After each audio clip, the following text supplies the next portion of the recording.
যারা স্বপ্ন দেখে তারা অনেক দূর যায়, আর যারা সীমা ভাঙে তারা ইতিহাস রচনা করে। বাংলাদেশের হয়ে ষষ্ঠ বারের মতো পৃথিবীর সর্বোচ্চ শৃঙ্গ মাউন্ট এভারেস্ট জয় করে তেমনই এক ইতিহাস রচনা করেছেন আমাদের গর্ব বাবর আলী। তার এই অভিযাত্রার কথা জানাতে স্টার নিউজের বিশেষ আয়োজনে আপনাদের সাথে আছি আমি মৌমিতা মৌ, এবং আমার সাথে আছে বাবর আলী।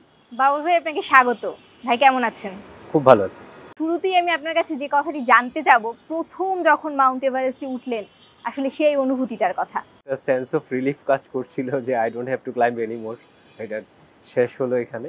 আবার একই সাথে আরেকটা ব্যাপার মাথায় ছিল যে একটা সেন্স অফ অ্যাকমপ্লিশমেন্ট কাজ করছিল। একদিন ধরে আমি চাচ্ছিলাম একটা মাউন্টেন ক্লাইম্ব করতে, ফাইনালি সেটা সত্যি হয়ে ধরা দিল, ওই বোধটুকু কাজ করছিল। এবং একই সাথে আমার পার্সোনালি মনে হয় সবসময় পাহাড়ে যাওয়াটা এটা টু ওয়ে জার্নি সবসময়। ওই চূড়ায় যাওয়াটা জাস্ট মানে হাফ অফ মাই জব। এরপরে ওখান থেকে সেফলি আসলে নিচে ফেরত আসা, ফেরত আসলেই আমার মনে হয় যে পুরোপুরিভাবে আনন্দটুকু আমি উপভোগ করতে পারবো। কিভাবে আগ্রহটা আসলো যে আপনি মাউন্ট এভারেস্ট চড়বেন, বা আসলে পাহাড় চড়ার এই আগ্রহটা কোত্থেকে এলো? পাহাড় নিয়ে ভালো লাগার পেছনে মানে দুইটা বই খুব আমাকে হেল্প করেছে। বিভূতিভূষণ আমার খুব পছন্দের রাইটার, তো বিভূতিভূষণের চাঁদের পাহাড়, তো চাঁদের পাহাড়ের শঙ্কর আর ডিয়াগলভার্স আমার দুটো খুব ফেভারিট ক্যারেক্টার। শঙ্কর ডিয়াগলভার্স সবাই একটা লাইন বলেছিল, এটা আমি আজীবন মনে রাখবো। এবং আমার খুবই পছন্দের লাইন যে সেই দলের মানুষ সারা আকাশ যাদের ঘরের ছাদ, আর সারা পৃথিবী যাদের পায়ে চলার পর। আমি সেরকমই হতে চাইতাম, কিন্তু কখনোই সেই সুযোগ হয়ে ওঠেনি। For the first 20 years of my life আমি অ্যাডভেঞ্চারাস কিছুই করিনি। আমি যখন মেডিকেল দ্বিতীয় বর্ষে পড়ি তখন প্রথমবার আমি নিজ চোখে আসলে পাহাড় দেখি। আর ডাক্তারির পেশার সাথে এই পেশা আসলে কতটা, মানে এটা করে কি এটাতে সময় দিতে কতটা পারেন? অনেক ক্ষেত্রেই কনফ্লিক্টিং, আমাদের মতো দেশের ক্ষেত্রে তো আরও মুশকিল।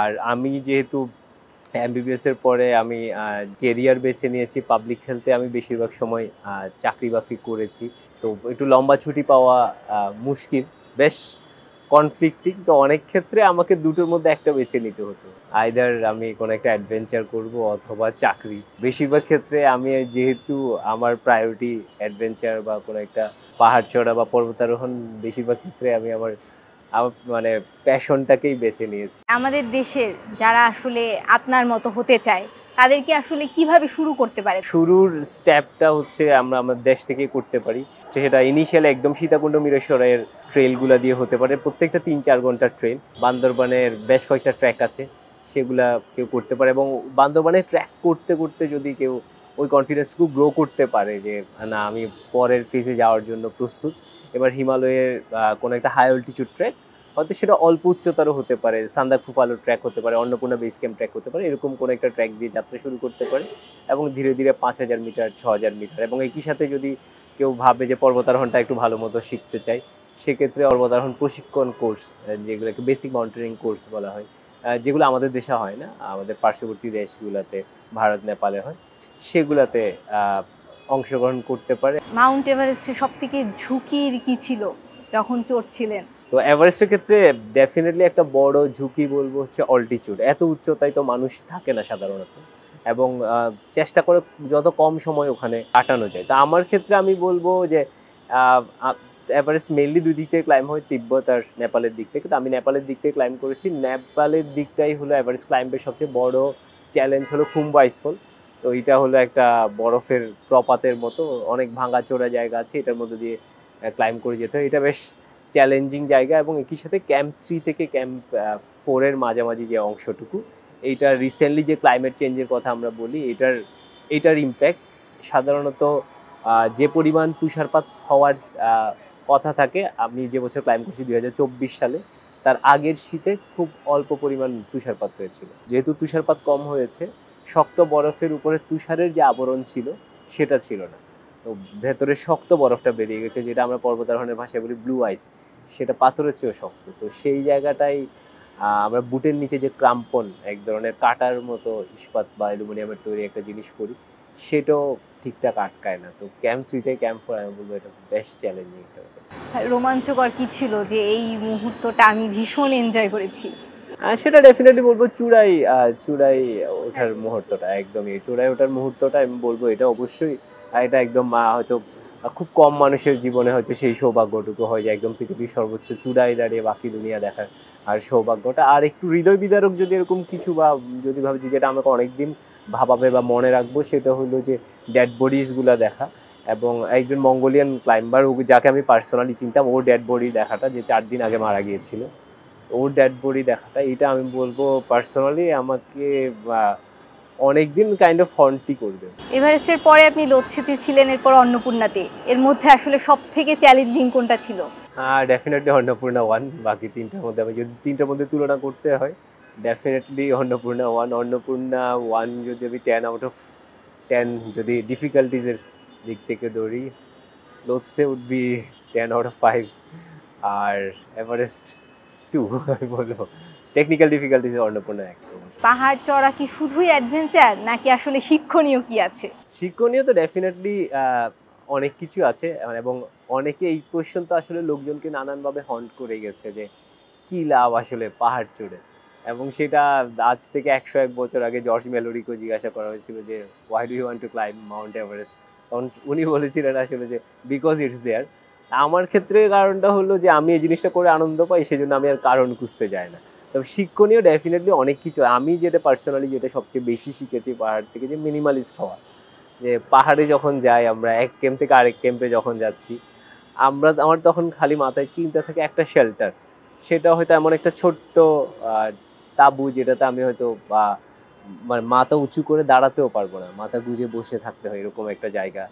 বা এমন একটা জায়গা, বা ওই সময় আমি যখন এক ক্যাম্প থেকে আরেক ক্যাম্পে যাচ্ছি, তখন শুধু এইটুকু চাওয়া থাকে কেউ যদি আমাকে বরফ গলিয়ে পানি করে দিত।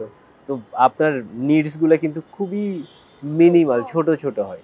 আর আপনি যখনই সমতলে নামছেন, তখনই আপনাকে অনেক কিছু নিয়ে ভাবতে হচ্ছে, ক্যারিয়ার, ফ্যামিলি, তারপর আপনার পয়সার জোগান কোত্থেকে আসবে, বা অনেক কিছু নিয়ে। পাহাড়ে কিন্তু আসলে এইসব ব্যাপারগুলো একদমই হচ্ছে আপনার ভাবনায় আসে না। তো এই জিনিসগুলো যে আমরা পাহাড়ে যদি এত অল্পে তুষ্ট থাকতে পারি বা টিকে থাকতে পারি, তো কেন আমি যখন আবার নাগরিক জীবনে ফিরছি তখন কেন পারবো না? এই জিনিসটা পার্সোনালি আমি পাহাড় থেকে শিখেছি এখন পর্যন্ত। অন্নপূর্ণার এক্সপিরিয়েন্সটা জানতে চাই।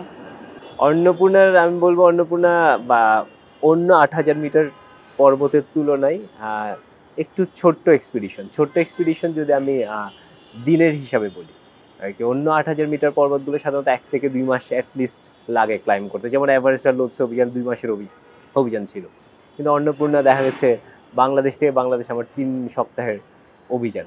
এইটা এমন একটা মাউন্টেন যেটাতে লোকজন খুব কম সময় কাটাতে চায়। যত বেশি সময় থাকবেন তত বেশি সময় হচ্ছে আপনি ঝুঁকির মুখে পড়তে যাচ্ছেন, নিজেকে ঝুঁকির মুখে ফেলতে যাচ্ছেন।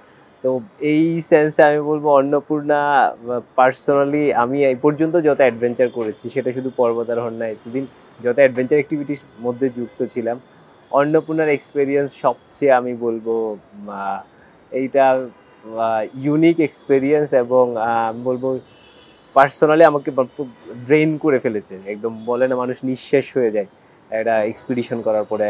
আমি যখন ক্লাইম্ব করে বেস ক্যাম্পে ফিরে এসেছি, অনেকটুকু তাই মনে হচ্ছিল যে মানে it took every bit of energy, every bit of will I had actually, আমি এটুকুই বলবো। এবং টেকনিক্যালি খুবই চ্যালেঞ্জিং একটা মাউন্টেন। পাহাড়ে চড়ার জন্য আপনার পছন্দের অভিযাত্রী কারা? আমি বলবো হিমালয় আমাকে আরেকজনও চিনতে শিখিয়েছে কার্টুনের মাধ্যমে, টিনটিন। তো টিনটিন ইন টিবেট, আমরা সবাই অনেকে তিব্বতে টিনটিন পড়েছি। তো অবশ্যই টিনটিন এরকম ফিকশনাল ক্যারেক্টারের মধ্যে।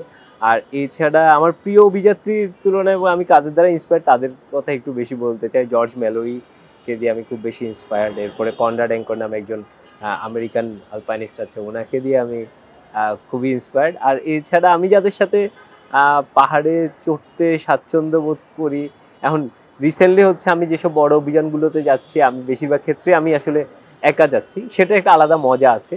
পাহাড়ে গিয়ে যে বন্ধুত্বটা হয়, একা থাকলে চান্সেস থাকে আরও বেশি লোকজনের সাথে ইন্টারাকশন করার।